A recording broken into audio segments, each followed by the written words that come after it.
O que é lisossomo? Chegou a hora de você saber tudo sobre isso. Vamos lá? Esse cara que está aqui é o lisossomo. Mais uma organela que fica dentro da sua célula e que trabalha em prol da célula. Um pouquinho da história do lisossomo que você precisa saber é o seguinte: esse lisossomo, ele vem do complexo golgiense. É o complexo golgiense que, ao produzir uma vesícula, que tecnicamente seria de secreção, ela acaba não sendo de secreção, ficando no citoplasma. E dentro dessa vesícula, nós temos uma grande quantidade de enzimas digestivas. Então, essas enzimas serão as responsáveis por ajudar o lisossomo a trabalhar na sua principal função. Dentro do lisossomo, dentro do interior desse lisossomo, nós encontramos um meio muito ácido, quer dizer, levemente ácido em comparação aqui com o meio externo do citoplasma daquela célula. Isso é suficiente para que ele consiga trabalhar fazendo a digestão intracelular. Eu vou explicar como. Quando a sua célula fagocita alguma coisa, e essa alguma coisa pode ser qualquer coisa, tudo bem? Pode ser lá uma bactéria, pode ser uma toxina, pode ser somente uma outra parte de uma outra célula que estava ali em volta. Não importa. Quando isso é fagocitado, nós formamos, ou melhor, nossas células formam pseudópodes, que são esses bracinhos que vão abraçar aquela estrutura. Dentro do seu citoplasma, você forma o fagossoma, porque foi uma fagocitose que aconteceu.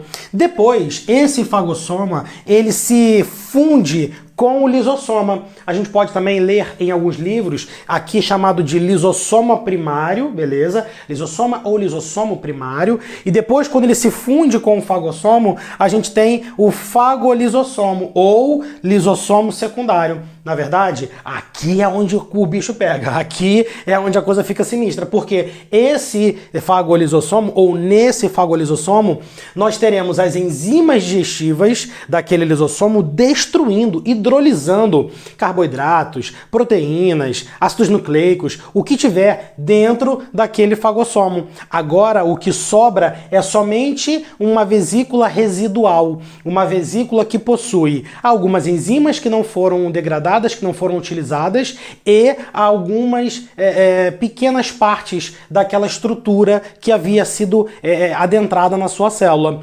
Coisas interessantes para a sua célula, os monômeros que foram formados, por exemplo, monossacarídeos, aminoácidos, essas estruturas, elas acabam vazando aqui, ó, saindo do lisossomo e vão fazer parte do pool total de estruturas que você tem dentro da sua célula. Você vai aproveitar aquilo. Por isso a gente chama aí, então, de digestão intracelular, porque acontece esse mecanismo de você reaproveitar coisas boas.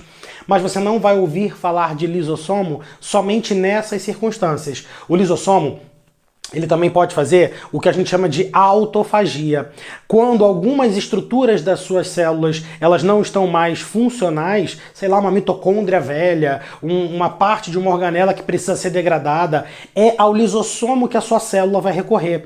Ele vai se aproximar, vai se fundir com aquela estrutura e vai fazer aquilo que ele sabe fazer muito bem, que é fazer degradação de substâncias. Ainda assim, a gente pode encontrar na matéria de genética esse cara sendo comentado, principalmente por algumas doenças associadas a ele. Então, doenças associadas a problemas no lisossomo também são comuns de caírem. Não perguntando sobre o que acontece na doença, mas perguntando o que a falta ou a ineficiência de um lisossomo pode trazer para alguém. Então tem doença de Fabry, doença de Pompe, doença de Gaucher, tem algumas doenças aí bem famosas até que são causadas pelo lisossomo, pela falta ou ineficiência do lisossomo.